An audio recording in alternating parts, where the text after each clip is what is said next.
Welcome to Twisted Threes. Please like, subscribe, and click the notification bell so you don't miss the next Twisted Stories.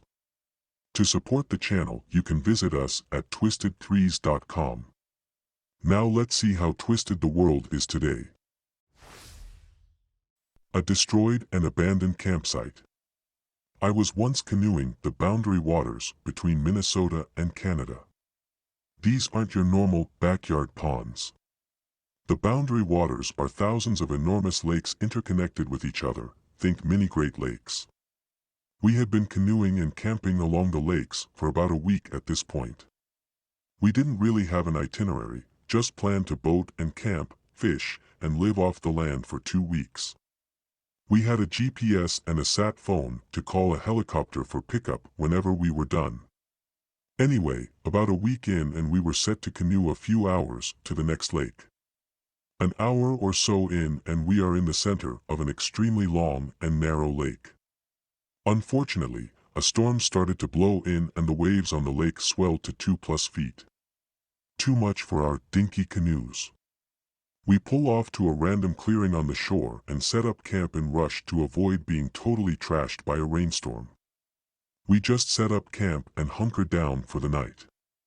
By the next morning, it had cleared up. We started walking up the coast of the lake about 200 feet from our camp looking for a good fishing spot. What we actually found was another campsite. However, it was absolutely wrecked. Trash strewn everywhere, the tent collapsed and torn, clothes on the ground. At first, we were just disgusted, like, what assholes did this?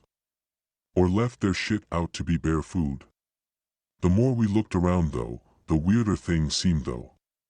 For one, their garbage was still hoisted into a tree to keep it safe from bears, but the whole bag was ripped open despite being 30 feet in the air. Second, literally everything except the canoes was still at the campsite. Clothes, packs, food, rope, pans, like a serious set of hiking equipment. Enough for 2 or 3 people. Half of it was trashed and torn open, mostly the packs, tent, and clothes. The other half was totally untouched, but thrown on the ground. Like somebody NOPE'd the hell out of there in nothing but their long johns, ditching hundreds of dollars of gear in the process. We waited a couple of hours and eventually called it back to our helicopter crew, but they hadn't been aware of anybody else or gotten any distress calls. We eventually just left everything and moved camp. Everybody was pretty upset by it, and a day or 2 later we ended the whole trip early because it seemed like nobody wanted to be out anymore. It was the weirdest thing I'd ever seen. First thought was a bear attack, but there was food left uneaten, and I've seen bear attacks on camps before, but nothing like this. Bears rip open packs and go after food, and are generally pretty easy to scare away. What still sticks with me is why all their clothes and packs were still there, with half being totally destroyed and half being untouched. I still don't get it.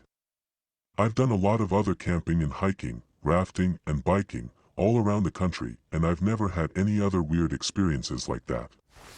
Someone ate my lunch and drank my beer. This happened to me back in the 80s when I was in my 20s. On occasion, I would go car camping with my yellow tiger cat, Oberon. He had an overbite, drooled, had a monster purr, and was awesome in every way. He loved riding in the car. My solo camping was stupid, and I cannot recommend it, but I needed the aloneness and I needed the bravery. I would drive up roads, some BLM, some national forest, some disused logging roads. I would not go too far, find a spot that appealed to me, pull off the road as far as I could, set up a small camp, and stay for a night or 2, just reading, bird watching, painting, being with my cat, just spending time being me. One day I went up a road and found a pretty meadow with a small stream curving around through trees, a perfect place. The cat and I walked around a bit, checking it out. At the side of the meadow near the road was a large flat, round rock. A perfect table. I always packed good food, and I liked a bit of elegance. I set out a placemat, cloth napkin, an unopened bottle of dark beer, my sandwich, still wrapped in foil, on my plate, cookies, and a bowl of kibble for Oberon. He had wandered a bit, and I went to get him. We went into the trees and wandered around for a bit. It was a very lovely day, warm, sunny, with a light breeze, and the whole area was beautiful. We were not out of sight of my car and the rock for very long, maybe 15 minutes. I picked up the cat and walked back, looking forward to lunch. When we got to the rock, it was gone. Eaten. The foil was crumpled into a ball, the beer was empty, with the opener next to the bottle, cookies gone, sandwich gone, napkin folded loosely, and knife laid across the plate. It was an oh shit feeling. I ran for the car, tossed Oberon in, started the car, turned around, headed back down the hill. Then I thought, what if whoever ate my food was hiding in my back seat?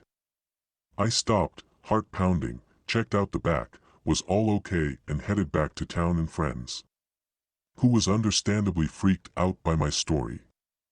I still camped after that, but it took a while for my courage to return. A makeout session gone wrong. My ex-girlfriend and I decided to have a date night since we both had the day off of work. So we did the usual dinner and a movie thing, and afterward, we decided we'd go for a midnight drive. So we drive about an hour and a half out of town going nowhere in particular. We just knew that we were going to get it on under the stars. After scoping out a random dirt road, I took my truck down it and parked in an open area off to the side next to a forest. The entire area was surrounded by forest. After about 10 minutes of kissing, we decide to get down to business. So we get in the back seat and start tearing each other's clothes off. About 5 minutes in, headlights. Headlights heading towards where we were, but not directly at us. So we are both rushing in an attempt to get our clothes back on, thinking for some reason it might be the cops. Which makes absolutely no sense now. My pants are nowhere to be found, and neither is her shirt.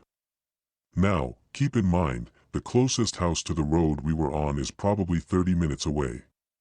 We kept fumbling looking for our clothing, and eventually found it and struggled to get them back on. The truck keeps getting closer and closer. But like I said, not directly at us.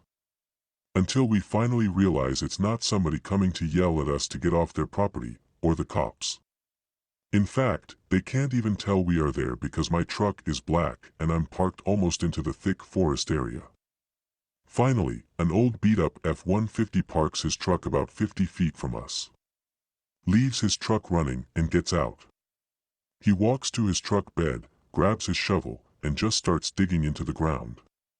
He did this for a good 30 to 40 minutes while we just sat there in silence, afraid to move or speak on the off chance he hears us.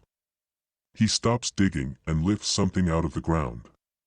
It was a decent-sized object, but it was too dark to see exactly what it was. Picks it up, places it in his truck bed, goes back for the shovel and places that in the truck bed as well, and drives off into the night. My girlfriend and I decided it would be best to wait another 20 minutes before we even started the truck. To this day, I have no idea what it could have been, but I really hope it was, at worst, drugs. The fur coat. We have a family cabin in the middle of nowhere, on a small lake with 2 other cabins, surrounded by forested areas and flatlands both. About 2 miles away from the cabin and across the dirt road is a wildlife reserve. As kids, we walked through there all the time. Had the opposite of helicopter parents.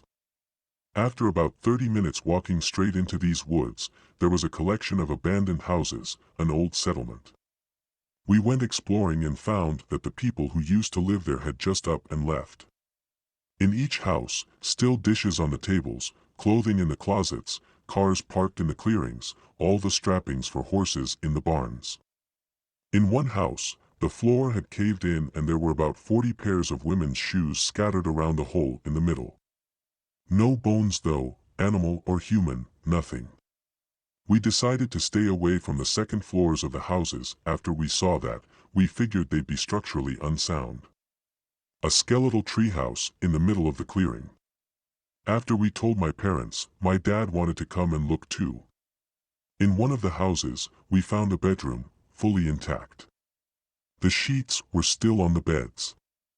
The pillow still had the indentation of a head on it. But everything was covered in a thick layer of dirt, and the dust on the floors only had our footprints in it. At the foot of the bed was this stunning enormous gray fur coat. There were a few moth holes chewed in it, and it was as dirty as everything else, but when we inspected it, we knew it was real fur, likely wolf or silver fox. It was gorgeous. Dad decided he was going to bring it back and clean it up and see if he could have it remade for my mom. Dad was a thrifty guy.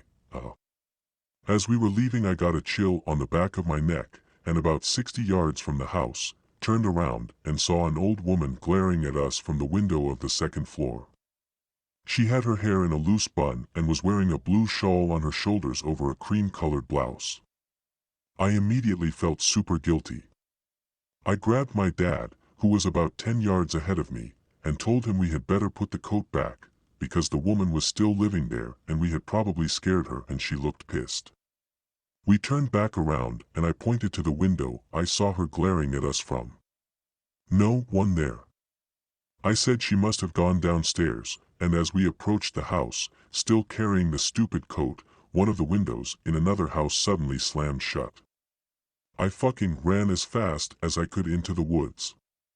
Dad, being Dad, stayed behind and started yelling for the lady to come out, he was sorry, etc.